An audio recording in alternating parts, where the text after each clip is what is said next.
affected by the campfire that has devastated our beloved Paradise and Magalia communities, as well as others. Everyone remembers Gary Burghoff as the soft-spoken heart of MASH, the quiet clerk with the teddy bear and the smile that melted millions. But off-camera, that softness sparked something far darker. Some castmates didn't just dislike him, they resented him, even swore they'd never work with him again. And the real shock, these weren't strangers. They were the very co-stars who once called him family, then turned around and humiliated him. When you hear who they are, you won't believe these Hollywood giants carried that much hatred. Wayne Rogers was the biggest name in the early MASH years, and he was also the first person who simply couldn't stand being around Gary Burghoff. Their conflict was the most volatile and the one that shocked the cast the most because Wayne wasn't a man who lost control easily. And yet with Gary, he hit a breaking point. Everything started at Stage 9 at 20th Century Fox. During early table reads, the cast sat together, reading scripts, laughing, building chemistry. Wayne always delivered his lines with that cool, effortless rhythm he was known for. Meanwhile, Gary was nervous, fidgety, overly sensitive about his character's portrayal.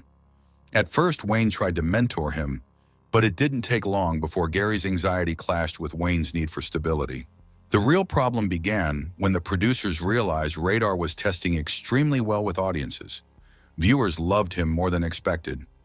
Ratings meetings at the Fox office kept highlighting Gary's name, and Wayne, who had signed on believing Trapper John was meant to be the co-lead, started noticing something uncomfortable. Scenes inside the swamp, scenes originally written for him, were slowly being redirected to give Gary more emotional impact.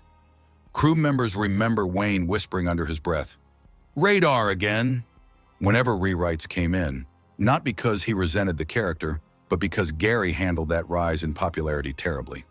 He became defensive, constantly asking, "Why am I not in this scene? Why did they cut my line?" Wayne had no patience for that kind of insecurity. Then Season 2 started filming at the Malibu Creek State Park set. The heat was brutal, and long days drained everyone fast.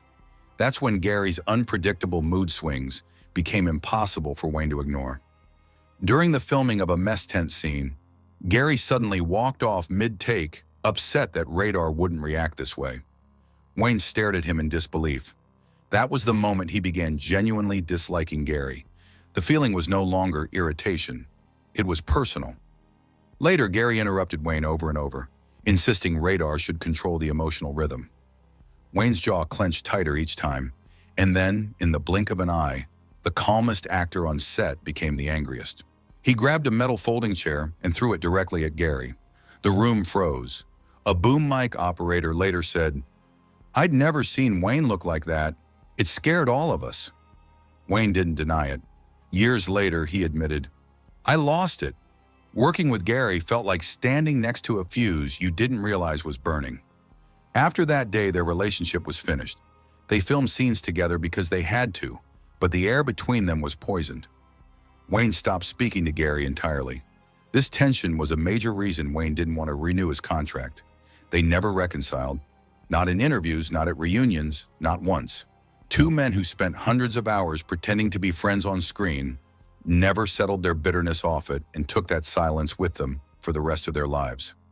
McLean Stevenson didn't waste time pretending.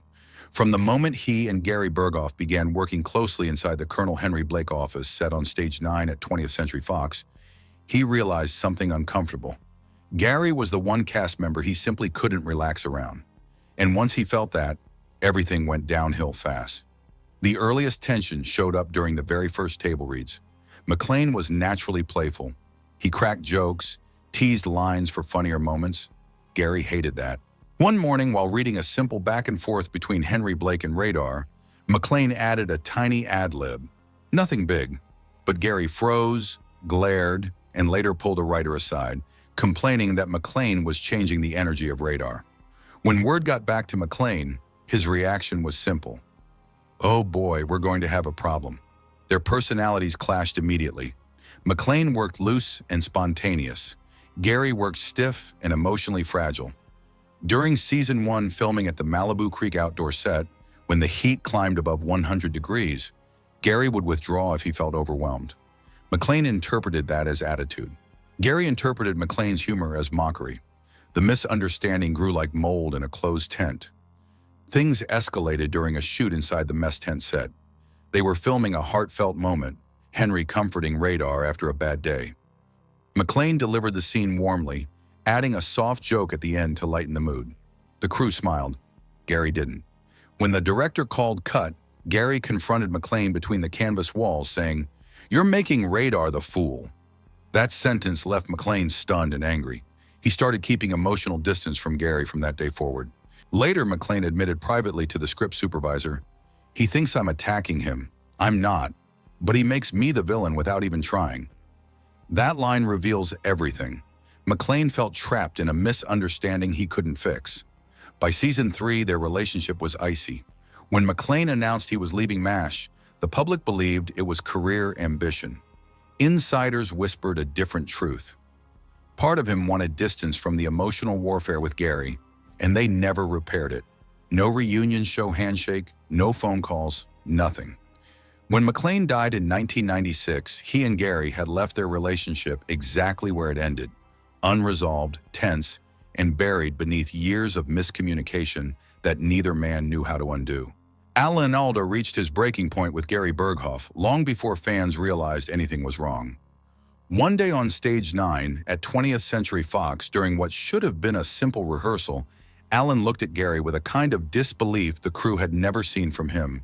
And everyone in the room knew something had snapped between the two most important faces of MASH. The first spark happened during a rewrite session for a Hawkeye Radar storyline Alan was co-writing.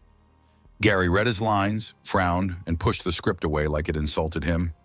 He told Alan in front of writers, producers, and assistants, "Radar deserves better than this." Then he said the sentence that cut deeper than he realized. "You only write Hawkeye as the hero. It wasn't just criticism. It was an accusation against the man who held the show together." The room froze. Alan said nothing, but the atmosphere around them changed permanently. Their real confrontation unfolded weeks later on the swamp tent set at Malibu Creek. The director blocked a simple emotional beat, Hawkeye calming Radar after bad news.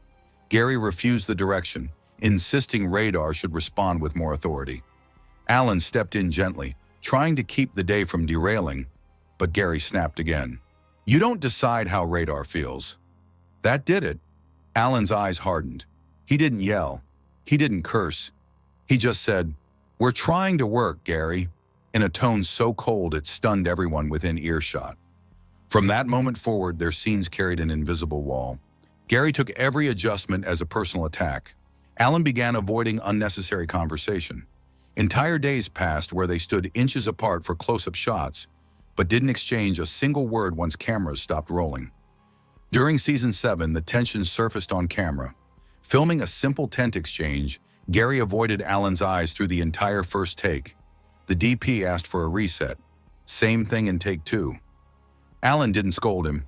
He just quietly repositioned himself and tried again. But the message was unmistakable. Gary no longer wanted to share emotional space with him. What made their feud tragic was how quiet it was. No public blow-ups, no shouting matches, just coldness and disappointment.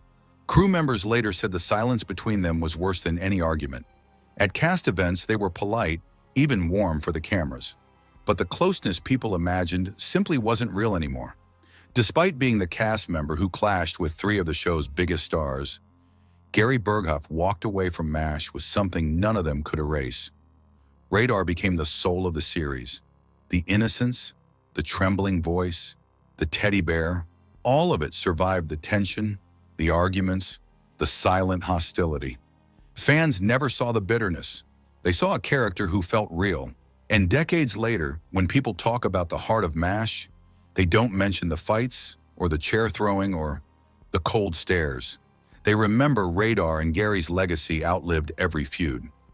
Gary Burghoff's journey on MASH was messy, painful, and unforgettable. But his impact survived every feud. Do you think Gary was misunderstood, or were the conflicts inevitable? Tell me your thoughts below, and don't forget to like, subscribe, and hit the bell so you never miss another deep dive into the hidden stories of classic Hollywood.